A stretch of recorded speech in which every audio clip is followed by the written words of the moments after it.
বন্ধুরা, আমরা এবার একটি লোগো ডিজাইন করা শিখব। লোগো একটি কোম্পানির জন্য একটি প্রতীক স্বরূপ, অর্থাৎ আমরা এই লোগোর মাধ্যমে এই কোম্পানিটির একটি অবয়ব আমরা খুঁজে পাই। ফলে লোগো যে কোনো কোম্পানির জন্য একটি গুরুত্বপূর্ণ বিষয়।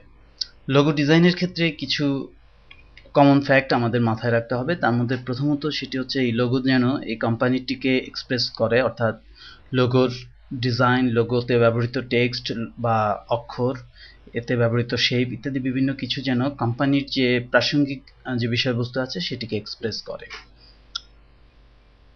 লোগো ডিজাইনের ক্ষেত্রে প্রথমত যে বিষয়টিকে গুরুত্ব দিতে হয় সেটি হচ্ছে এর ব্যবহৃত ফন্ট, কারণ এই ফন্ট একটি ইউনিকনেস প্রদান করবে ওই লোগোটিকে।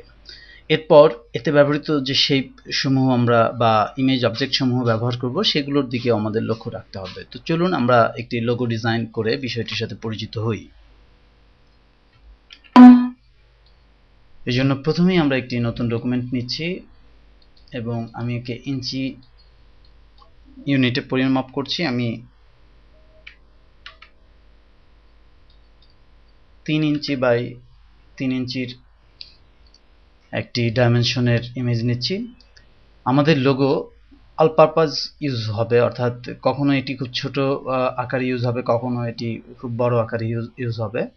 আমি এখানে 3 ইঞ্চি বাই 3 ইঞ্চি এই কারণে করছি যেন এটা ভিজিটিং কার্ড, প্যাড অথবা কোনো প্রিন্টিং ম্যাটেরিয়ালসে যেন খুব সহজে ইউজ করা যায় এবং চাইলে ছোট বড় করে নেওয়া যায়। তবে যদি খুব লার্জ স্কেল কনসেপ্টের জন্য লোগো ডিজাইন করতে হয় সেক্ষেত্রে এটি অবশ্যই বড় ডাইমেনশনে নেওয়াটা জরুরি। আমি এখানে রেজুলেশন 300 করছি, কালার মোড CMY কে নির্বাচন করছি। আমি ওকে বাটনে ক্লিকের মাধ্যমে আমি আমার নতুন ডকুমেন্টটি নিয়ে নিলাম। আমার যে লোগোর পার্সপেক্টিভ হবে সেটি আমার যে লোগোটা যখন ডিজাইন করব তার উপর বেস করে আমি আমার ক্যানভাসের যে অতিরিক্ত অংশ সেগুলো আমরা পরবর্তীতে ফেলে দিতে পারবো। যাই হোক, আমি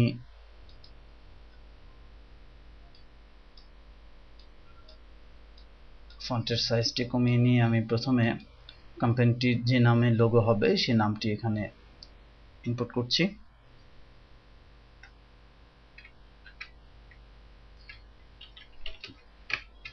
আমরা উদাহরণস্বরূপ এখানে কেবলমাত্র ডিজিটাল শব্দটি ব্যবহার করে একটি লোগো করতে চাচ্ছি, অর্থাৎ আমরা ধরে নিচ্ছি আমাদের কোম্পানির নাম হচ্ছে ডিজিটাল। এই কোম্পানিটির জন্য আমরা একটি লোগো করব। লক্ষ্য করুন এখানে আমি যে লেখাটি লিখেছি এটি একটি সিম্পল লেখা, সিম্পল ফন্ট ইউজ করেছি, এরিয়াল ব্ল্যাক ফন্ট।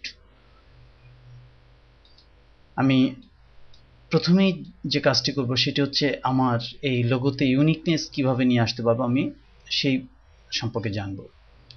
আমি প্রথমে এর কালারকে ব্ল্যাক করে দিচ্ছি।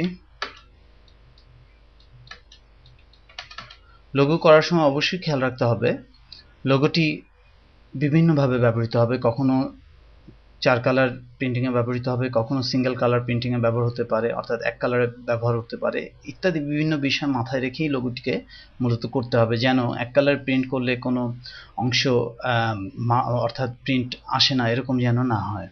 যাই হোক, আমরা প্রথমে এটিকে ব্ল্যাক ফর্মে নিয়ে যাচ্ছি, ব্ল্যাক কালারে। লক্ষ্য করুন ডিজিটাল লেখাটি ব্ল্যাকে চলে গেল। আমরা চাইলে আমাদের প্রত্যাশিত ফন্ট এই ফন্ট লিস্ট থেকে নির্বাচন করে নিতে পারি। আমি আমাদের যে লোগোটি আমরা করছি তার কিছু ভেরিয়েশন আপনাদের দেখাবো যে কোন ফন্টে করার ফলে কি কি সুযোগ সুবিধা আমরা পাচ্ছি। উদাহরণস্বরূপ আমরা যদি আমাদের এই লোগোর জন্য এই ফন্টটি নির্বাচন করি তাহলে লক্ষ্য করুন আমাদের ডিজিটাল লেখাটি পরিবর্তিত হয়ে গেছে, কিন্তু এই ডিজিটালের যে ফন্টগুলোর যে টেক্সটের যে থিকনেস এটি খুবই কম এখানে, ফলে অনেক সময় খুব ছোট আকারে যদি প্রিন্ট হয় এটি অনেক সময় চোখে পড়বে না, ফলে আমরা এই ফন্টটি আমরা ব্যবহার করব না। একইভাবে আমরা আরেকটি ফন্ট ব্যবহার করছি, ডিজিটাল লেখাটি এই ফন্টে চলে গেল, ইউনিভার্সিটি রোমান। এই ফন্টেও যে সমস্যাটি সেটি হচ্ছে এটি কিছুটা কনডেন্স এবং এটির থিকনেসও খুব কম। পাশাপাশি লোগো যদি দূর থেকে বা একটি নির্দিষ্ট দূরত্ব থেকে পড়া না যায় তাহলে সেই লোগোতে সেই ফন্ট ব্যবহার না করাই উচিত। আমরা এবার আরও একটি ফন্ট ব্যবহার করে এর সুযোগ সুবিধা সম্পর্কে জানবো। এখানে পার্ক অ্যাভিনিউ ফন্ট আমরা ব্যবহার করছি। এই ফন্টটি খুব আর্টিস্টিক, কিন্তু এই আর্টিস্টিক ফন্টটি আমরা এখানে আমাদের যে অল ক্যাপস লেখা আছে, এই অল ক্যাপসে আমরা কিন্তু এটিকে পড়তে পারছি না, অর্থাৎ যে কেউ এক নজরে দেখে এটি বলতে পারবে না এটি ডিজিটাল লেখা। লক্ষ্য করুন। কিন্তু আমরা যদি এখানে আবার ছোট হাতের লিখে দেই তাহলে আবার এটি পঠনযোগ্য হবে, অর্থাৎ সহজেই বোঝা যাবে। আমি পুনরায় আবার পুরো ফর্মে চলে আসছি।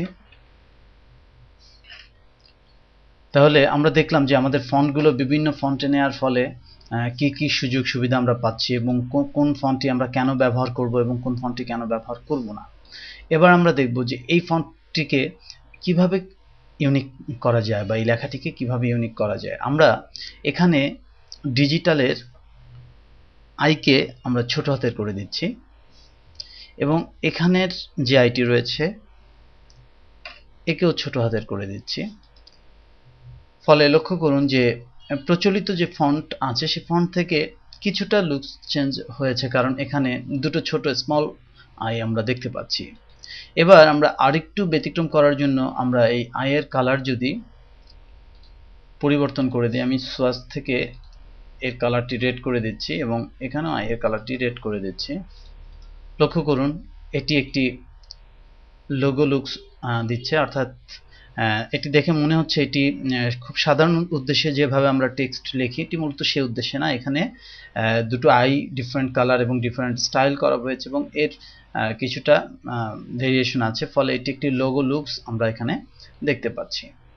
এবার আমরা যদি এখানে আরও কিছু ভেরিয়েশন আনতে চাই, আমরা দেখতে পারি যে এই আইকে যদি ইন্ডিভিজুয়াল আইকে যদি আমরা অন্য কোনো ফন্টে নিয়ে যাই তাহলে এটি কেমন দেখায়।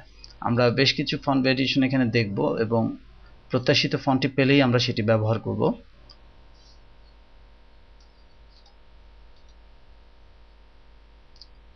লক্ষ্য করুন এই আইটি আর্টিস্টিক, বাট এটি এর যে এরিয়া সেই এরিয়া থেকে এর এরিয়াটি একেবারেই অর্ধেক, ফলে এখানে একটি গ্যাপের সৃষ্টি হবে এবং এটি আই মিন করাটা খুব কঠিন হবে, ফলে আমরা এই ফন্টটিও ব্যবহার করছি না এখানে।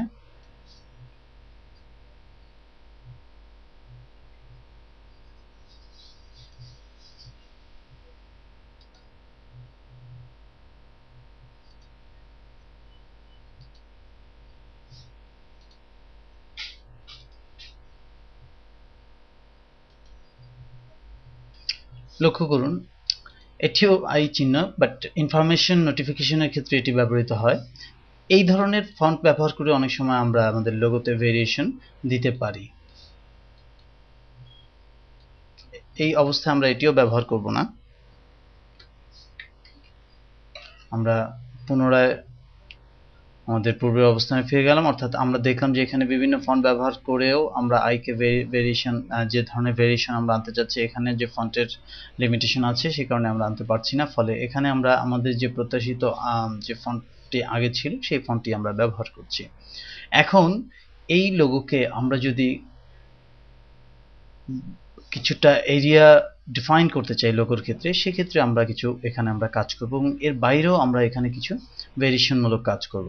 ফর এক্সাম্পল আমি এখানে এই ডিজিটাল লেখার সাথে একটা শেপ ওয়ার্কস করব, শেপের কাজ করব। আমরা আমাদের পেন টুল নিচ্ছি। শেপ বিভিন্ন রকম হতে পারে, বিভিন্ন অ্যাঙ্গেলে হতে পারে, আমরা এখানে কয়েকটি কাজ করে দেখাবো। আমি একটি শেপ তৈরি করছি।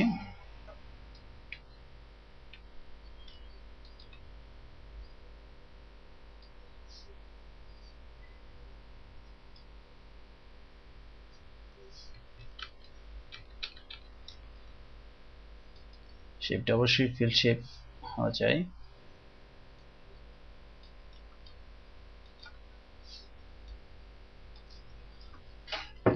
লক্ষ্য করুন আমাদের একটি শেপ তৈরি হয়ে গেছে এবং এই শেপটি আমরা বিভিন্নভাবে ব্যবহার করতে পারি। আমি এটি এখানে ব্যবহার করতে পারি, কিন্তু এই শেপ ব্যবহারের ক্ষেত্রে অবশ্যই আমাদের লক্ষ্য রাখতে হবে এটি যেন আমাদের লোগোর কোনো ফন্টকে এমনভাবে ঢেকে না দেয় যেন ওই অক্ষরটি পড়া না যায়।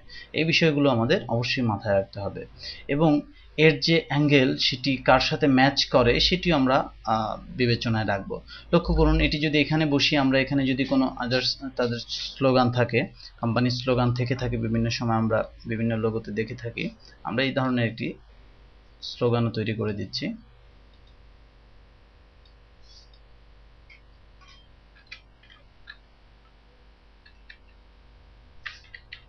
Everything digital.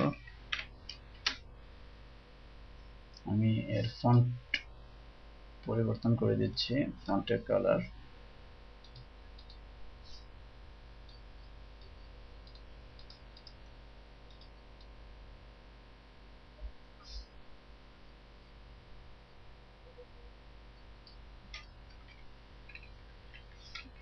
কিছুটা বড় করে দিলাম। লক্ষ্য করুন, এটি একটি লোগো লুক দিচ্ছে। এছাড়াও আমরা যদি শেপে আরো কোনো পরিবর্তন আনতে চাই, উদাহরণস্বরূপ আমরা যদি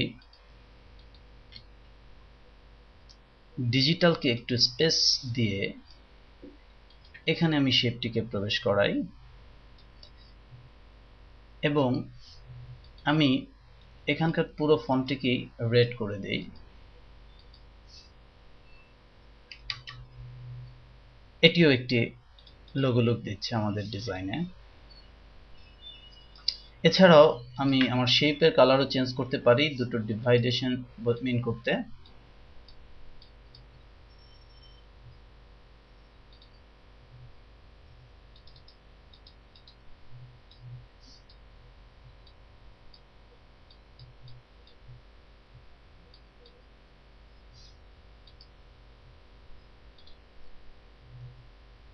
লক্ষ্য করুন, এটিও আমাদের একটি লোগো লুকস দিচ্ছে এবং আমরা আমাদের লোগোতে ভেরিয়েশন নিয়ে আসতে পারছি। এভাবে করে আপনি যে কোম্পানির জন্য লোগোটি তৈরি করছেন, তাদের যে ফন্টের পছন্দ, তাদের যে স্লোগান, তাদের যে শেপ এবং তাদের যে আদার্স যে বিষয়গুলো আছে সেগুলোকে মাথায় রেখে আপনি অবশ্যই লোগোটিকে ডিজাইন করবেন এবং লোগোর ভেরিয়েশন এভাবে নিয়ে আসবেন। তবে কয়েকটি বিষয় আমি আবারও বলছি, লোগো ডিজাইনের ক্ষেত্রে আপনার অসংখ্য ফন্ট থাকতে হবে এবং এই ফন্ট থেকে বাছাই করা কিছু ফন্ট আপনি স্পেশালি রাখবেন লোগোর জন্য। দ্বিতীয়ত, কিছু রেডিমেড শেপ আপনি যদি কালেক্ট করে নিতে পারেন সেটি সবচেয়ে ভালো হয়, অথবা আপনি তৈরি করে নিয়ে রাখলেন আপনার স্টকে, পরবর্তীতে এটি ব্যবহার করলেন। তৃতীয়ত, স্লোগানের জন্য যে ফন্টটি ব্যবহার করবেন সেটি স্মার্ট ফন্ট হতে হবে, কারণ এই ফন্টটি যত ছোটই হোক এটা যেন পঠনযোগ্য হয়। আর তৃতীয়ত, লোগোতে কোনো রাস্টার ইমেজ ব্যবহার না করাই ভালো। আমরা চাইলে এখানে লোগোতে কোনো একটি কম্পিউটারের ছবি বা ডিজিটাল কোনো প্রোডাক্টের ছবি আমরা দিতে পারতাম, কিন্তু এই যে লোগোটি আছে আমরা এটিকে যেহেতু এখন ভেক্টর ফর্মে আছে, যে কোনো আকারে আমরা নিতে পারবো এবং যত বড় খুশি তত বড় করতে পারবো। কিন্তু যদি কোনো একটি ফিক্সড ইমেজ আমরা ব্যবহার করি সেটি ডিস্টর্ট হতে পারে যদি আমরা অনেক বড় করি।